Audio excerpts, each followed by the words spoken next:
ठीक है, तो आज अपना नया टॉपिक स्टार्ट करते हैं जो कि mutual inductance. Mutual mutual inductance mutual inductance क्या होता है बेसिकली? ये इसको बोलते हैं अन्योन्य प्रेरणा, अगर हिंदी में बोले तो। बेसिकली क्या होता है ना, म्यूचुअल मीन्स कि तुम किसी एक, मान लो हम एक कंसिडर करते हैं एक वायर है, इसके अंदर करंट आई जा रहा है और यहाँ पे मान लो कि लूप है, ठीक। अब अगर तुम यहाँ पे ये बेसिकली स्टैटिक है, ठीक है, दोनों मतलब ये स्टैटिक है, यहाँ पे मूव नहीं कर रहा है और अपना करंट जो है मान लो वेरी कर रहा है, मान लो करंट जो है अपना बढ़ रहा है, इंक्रीज कर रहा है।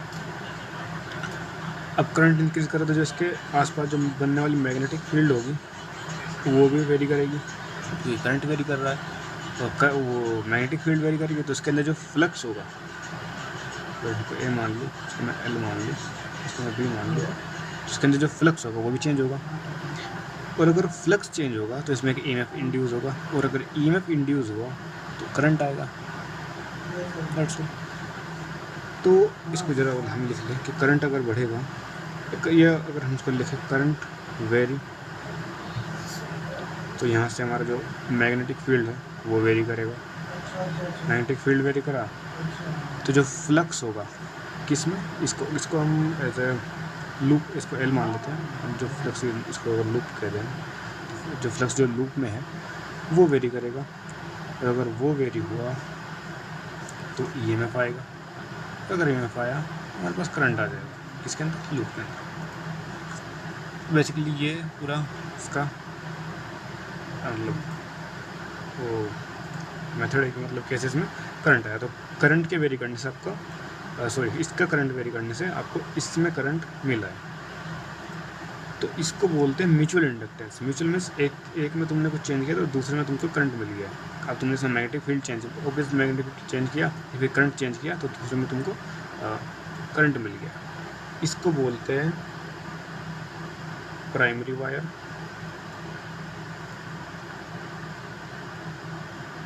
इसको बोलते हैं सेकेंडरी वायर।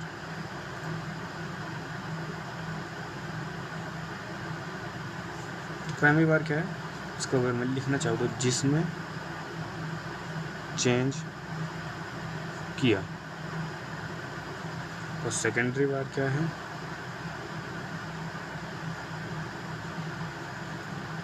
जिसमें करंट मिला, ठीक। अब ज़रा याद करते हैं अपना फेराडेज लॉ। फेराडेज लॉ क्या था कि जो इंड्यूस ईएमएफ है वो आएगा माइनस के डी फाई, यहाँ पे हमने एस लिखवाया था, बाई डी टी। ये एस है मतलब सेकेंडरी है, मतलब जो सेकेंडरी में जो फ्लक्स होगा वो ही अपना फाई एस है। यहाँ पे फाई एस को हम एक और बोलते हैं कि टोटल फ्लक्स लिंकेज। अगर तुमको याद हो तो हमने ई लिखा था माइनस के, ई जो प्रोपोर्शनल था minus K D phi by D T के था, जब इसको हटाया था तो अंदर आ गया था minus K N D phi by D T, और हमने एन को अंदर भेज सकते क्योंकि कॉन्स्टेंट है, तो आ गया था minus K D N phi by D T. और एन फाई को हम बोलते हैं टोटल फ्लक्स लिंकेज। एन क्या है, नंबर ऑफ टर्न्स है, नंबर ऑफ टर्न्स है। ये डी फाई क्या है, एक टर्न्स के अबाउट कितना फ्लक्स चेंज हो रहा है वो है, और एन नंबर ऑफ टर्न्स, तो मतलब टोटल हमको फ्लक्स लिंकेज मिल गया। तो हाँ, इसको ही हम बोलते हैं ना, इसके D phi S by D T. थोड़ा सा रिवाइज करा दिया, ये था हमारा फेराडेज का। अब इससे आगे बढ़ते हैं। अब देखो जो यहाँ पे जो फाई एस है, यानी जो सेकेंडरी वायर है, उसको एस से लिख दें, जो सेकेंडरी वायर है उसका जो फ्लक्स होगा उसमें वो डिपेंड कर रहा है, यानी प्रोपोर्शनल है किसके, I P.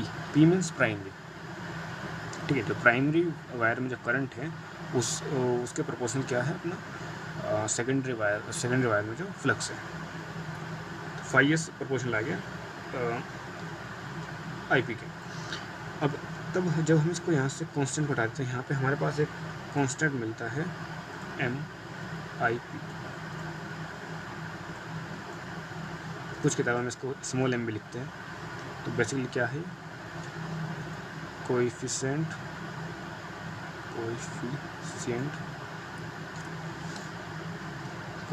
Of mutual induction. इसको म्यूचुअल इंडक्टेंस भी बोलते हैं, म्यूचुअल इंडक्टेंस। ठीक है, और ये जो m है ये डिपेंड करता है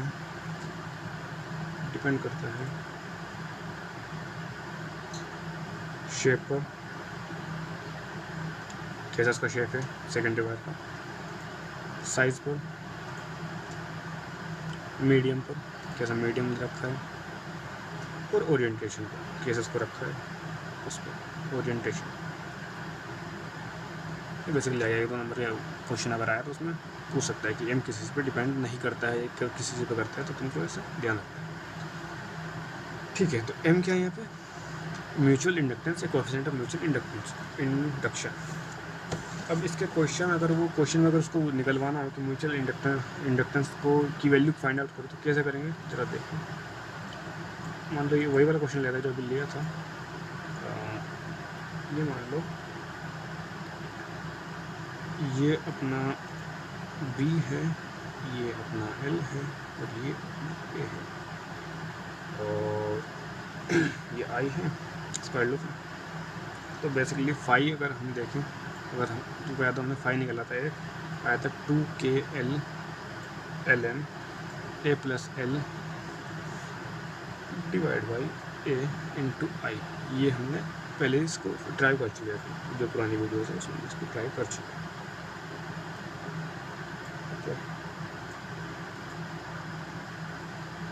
जस्ट अ सेकेंड, हाँ यहाँ पे भी आएगा 2KB। तो ये हमारे पास फाई का फॉर्मूला आ गया। अब जब फाई जो है वो इसमें हमने निकाला है तो उसको हम सेकेंडरी बोलेंगे, इसको हम प्राइमरी बोलेंगे, प्राइमरी। तो इसको हम S लिख सकते हैं, और जिसमें I है उसको हम P लिख सकते हैं। इसलिए जो करंट है वो IP का है, और जो फ्लक्स है वो सेकेंडरी का। तो अगर इसको हम कंपेयर करें, फाई S बराबर क्या था हमारा, M × IP।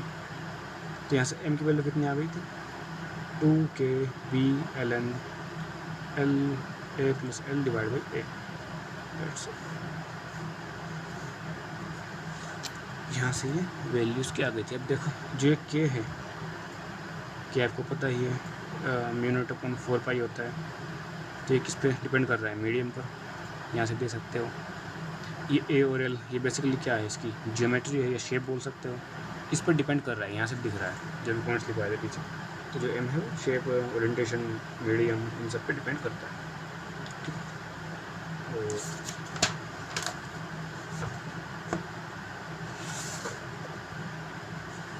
अब एक क्वेश्चन लेते हैं, मान लो हमारे पास एक कोयल है, सोलेनॉइड बोलते हैं इसको, सोलेनॉइड है ये, ठीक। इसमें करंट जारी है I1, और उसमें जो N1 है ये है number of turns per unit length.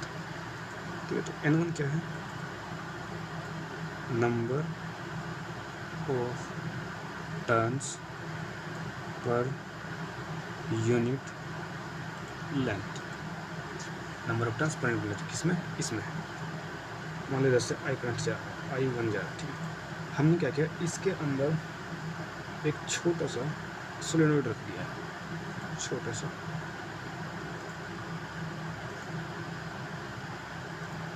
ठीक। मान लो इसकी जो रेडियस है वो R1 है, अब ये अंदर रखा है, मान लो अब इसमें I को हम वेरी कराएंगे तो इसके थ्रू जो फ्लक्स है वो वेरी होगा, और उसकी वजह से इसमें करंट इंड्यूस होगा अंदर वाले में। तो इसको हम कुछ ले लेते हैं, मान लो इसमें करंट जो निकला वो I2 होगा, इसमें N2 है, और इसकी जो रेडियस है वो R2 है। ठीक, तो ये क्वेश्चन में गिवन है और क्वेश्चन में हमको निकालना है कि इसका म्यूचुअल इंडक्टेंस कितना होगा।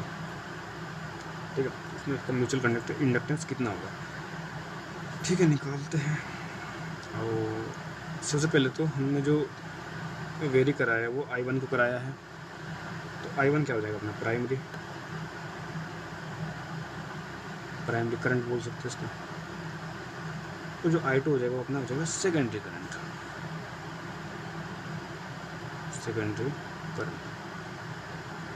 ठीक है, फाई बराबर होता है B इंटू ए।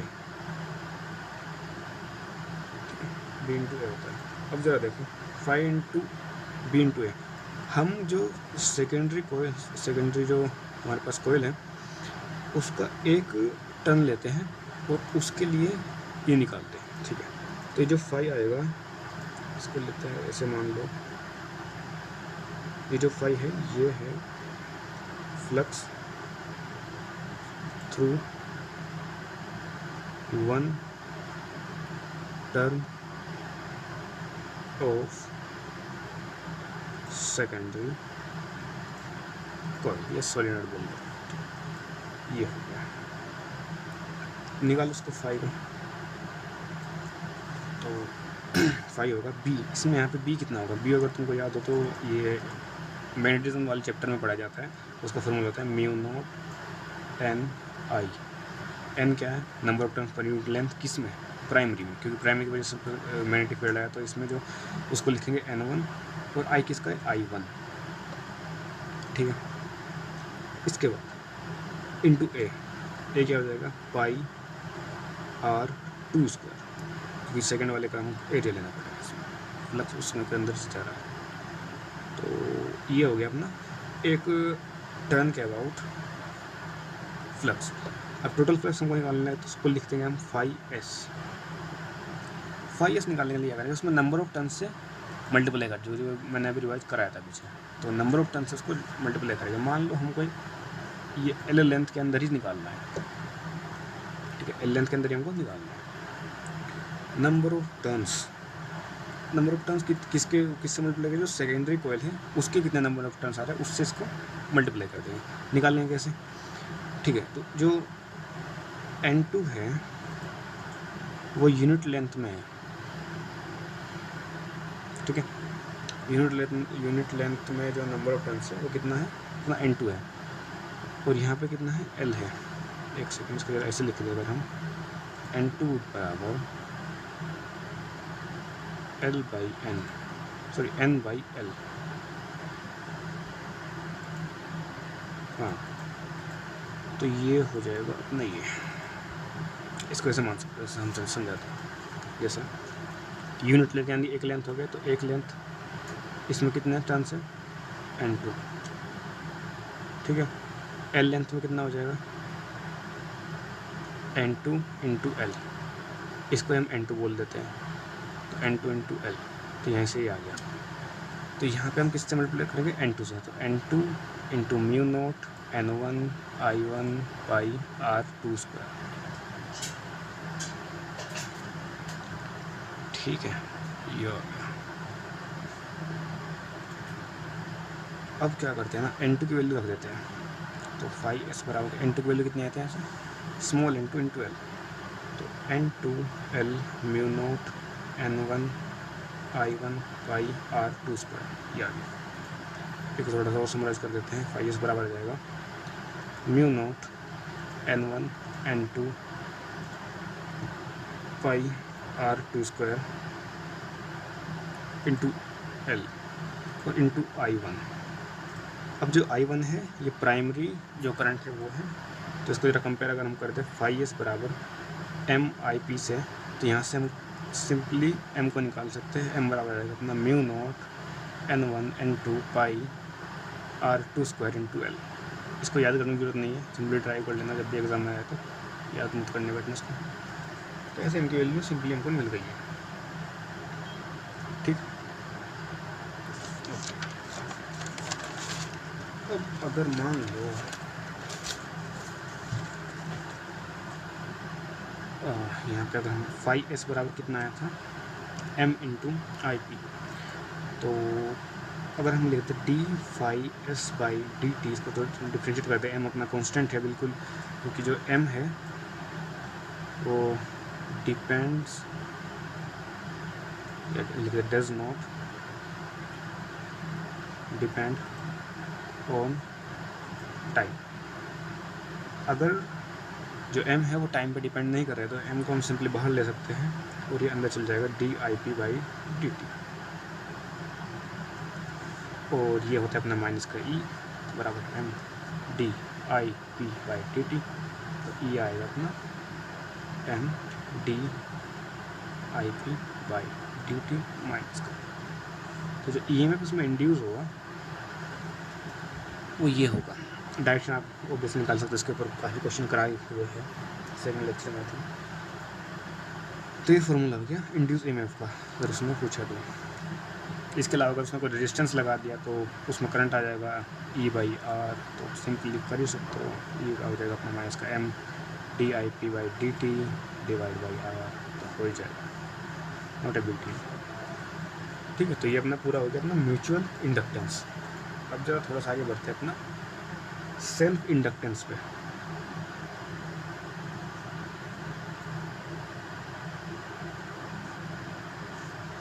इसके ऊपर मैं और सवाल दे दूँगा बाद में म्यूचुअल इंडक्टेंस पे, फिलहाल सेल्फ इंडक्टेंस को साथ में निपटा के चलते हैं। सेल्फ इंडक्टेंस बेसिकली क्या है, नाम से पता चल रहा है। म्यूचुअल मीन्स मतलब दो, जिसमें दो चीज़ इन्वॉल्व हो जाए। सेल्फ मतलब जो खुद से ही, मतलब खुद से ही करंट को प्रोड्यूस करते हैं। देखो कैसे हम करते हैं, मान लो हमारे पास एक ये कोयल है, सोलेनोइड बोल सकते हैं इसको। मान लो तुमने इसमें करंट को डाला, ठीक है, और करंट को तुमने वेरी करा दिया, ठीक है। अब क्योंकि यहाँ पे एक मैग्नेटिक फील्ड जनरेट होती है, तुमको पता है मैग्नेटिक फील्ड जनरेट हो जाती है ऐसे। अब जब तुमने जो उसमें करंट जा रहा है तुमने उसको ही वेरी करा दिया, तो इसके अंदर जो मैग्नेटिक फील्ड है वो भी वेरी हो जाएगी, जिसके कारण जो इसके अंदर फ्लक्स है वो भी वेरी हो जाएगा, और अगर फ्लक्स वेरी हो गया तो इसमें EMF जनरेट हो जाएगा, ठीक है। तो इसके अंदर ही करंट जा रहा है और इसके अंदर EMF जनरेट हो रहा है, तो इसको बोलते हैं सेल्फ इंडक्टेंस।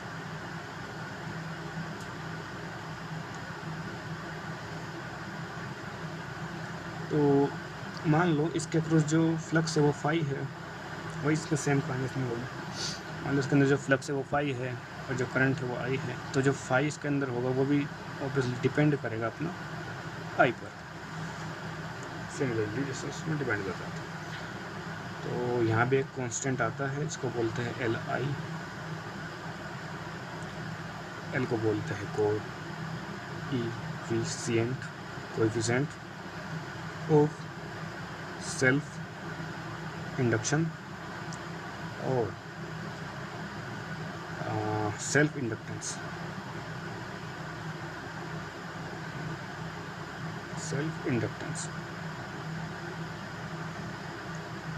ये भी सेम वही डिपेंड करता है किस पर, शेप, साइज, मीडियम। आगे दिख भी जाएगा कैसे डिपेंड करता है, एक सवाल लेंगे तो जैसे इसमें दिख गया था। तो बेसिकली ये अपना फाई हो गया। अब बेसिकली वही जैसे हमने ऊपर किया था यहाँ भी कर सकते हैं कि फाई बराबर हम ले लें एल आई, तो डिफ्रेंशिएट कर D phi by D T बराबर एल बाहर अगर ले लें D I by D T, तो यहाँ से जो ई आएगा वो आ जाएगा माइनस के L D I by D T. ये अपना EMF का फॉर्मूला है, ठीक है। एक सवाल लेते हैं, अच्छा मिल जाएगा। हाँ, एक सवाल ले लेते हैं, मान लो अभी तो